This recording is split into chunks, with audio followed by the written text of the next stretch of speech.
এমনকি আমার আর নাবিলের প্রথম দেখা এই আম গাছের নিচেই। নাবিলের কথা মনে হতেই আমার মন উতলা হয়ে পড়ল। কোথায় গেছে নাবিল? এইখানে এত কিছু ঘটে গেছে, নাবিল তো কোথাও নেই। এদিকে পুলিশ হাবিবাকে নামিয়ে নিচে একটা পাটিতে শুয়ে দিয়েছে। তাদের মধ্যে একজন পুলিশ তীক্ষ্ণ দৃষ্টিতে হাবিবাকে পর্যবেক্ষণ করছে। উনার ব্যাচের নাম লেখা ছিল তাকরিম। দেখতে বেশ সুদর্শন, চোখে কালো সানগ্লাস, মুখে রহস্য জানার তীব্র ইচ্ছা। বেশ কিছুক্ষণ হাবিবাকে পর্যবেক্ষণ করে উঠে দাঁড়ালেন।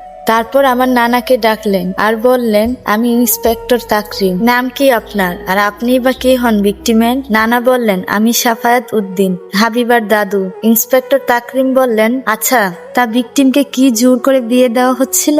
নানা বললেন, না না স্যার, মেয়ে তো প্রথম থেকেই রাজি ছিল। আমার ছেলে ওকে খুব ভালোবাসে, ওকে কখনোই কোনো কাজে জোর করেন। ও নিজে বলেছে তিহানকে ওর পছন্দ হয়েছে, তারপরে বিয়েটা ঠিক হয়েছে। ইন্সপেক্টর তাকরিম বলে, যদি বিষয়টা নিজের ইচ্ছেতেই করে তবে আপনার নাতি এই কাজটা কেন করলো মিস্টার সাফায়াত? নানা বলেন, এটাই তো বুঝতে পারছি না স্যার। মেয়েটা একটু আগেই হাসতে হাসতে সাজলো, দেখুন না কি সুন্দর করে বিয়ের জন্য সেজেছিল।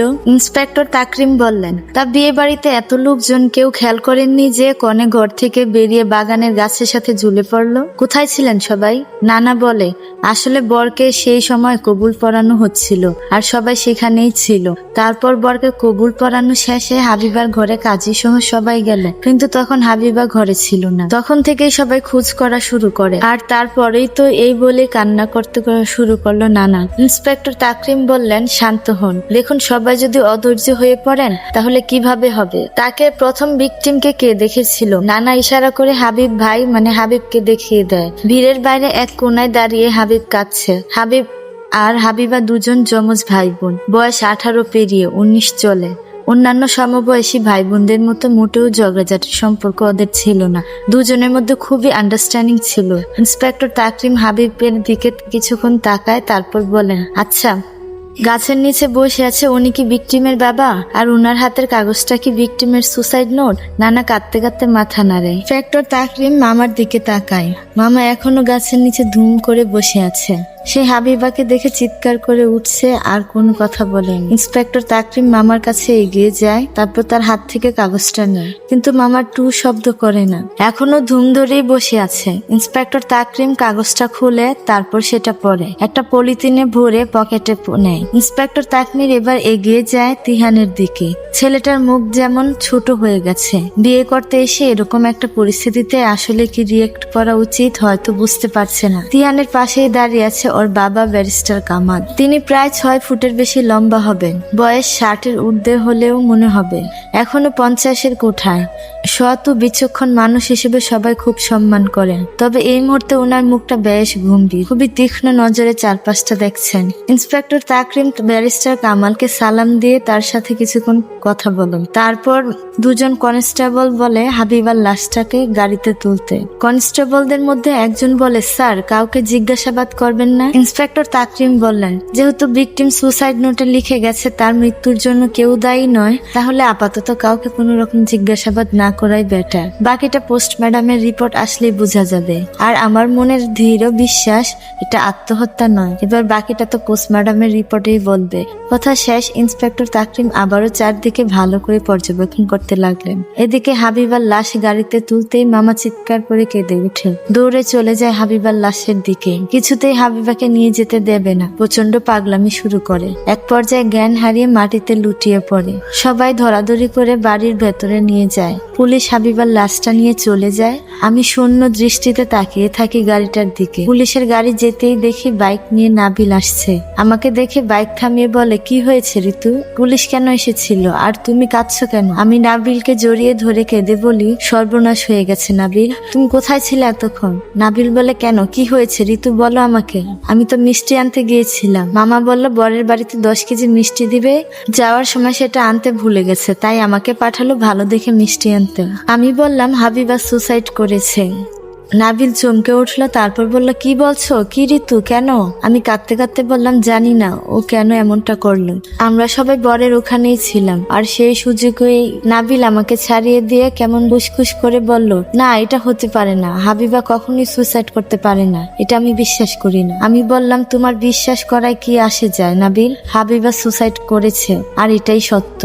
নাবিল আর কিছু বলল না, আমাকে সরিয়ে দিয়ে হেঁটে চলে গেল সামনে পুকুর পাড়ের দিকে। আমি চেয়ে রইলাম নাবিলের দিকে। কি হলো হঠাৎ ওর?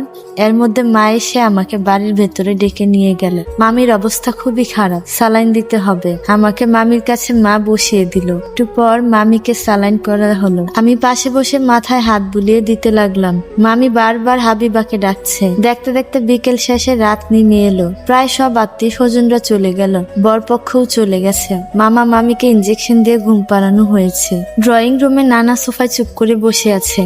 আমি মায়ের কোলের মধ্যে শুয়ে আছি। নাবিল আর হাবিব চেয়ারে বসে আছে। আর কিছু আত্মীয় স্বজন যারা আছে তারা ঘরের ভেতরে। আমি শুয়ে ভাবছি দুনিয়াটা কত অদ্ভুত। এই পুরো বাড়ি আনন্দ উৎসবের মুখর ছিল, মুহূর্তেই তা কেমন শোকে পরিণত হলো। আমি আরেকবার নাবিলের মুখের দিকে চাইলাম। ওকে একটু বেশি অন্যরকম লাগছে। মাথায় চুল এলোমেলো, মুখ চোখ শুকনো মনে হচ্ছে। খুব কেঁদেছে। মনের মধ্যে নানা প্রশ্ন উঠতে লাগলো, কিন্তু মনকে কড়া শাসন করে চুপ করে রাখলাম। রাতটা সবার অঘুমেই কেটে গেল। ভোরে মামা জেগে আবারও পাগলামি শুরু করলো। মামাকে সবাই মিলে কোনো রকম শান্ত করা হলো। এর মধ্যেই বাবা হাবিবার লাশ নিয়ে চলে আসলো। আবারও ধীরে ধীরে মানুষ দিয়ে বাড়ি ভর্তি হয়ে গেল। আমি একবার তাকিয়ে হাবিবাকে দেখে চিৎকার করে কেঁদে উঠলাম। আল্লাহ, কি অবস্থা হয়েছে মেয়েটার! মুখ এত কালো কেন? আবার কাটাকাটি করায় আরো বিভৎস খারাপ লাগছে।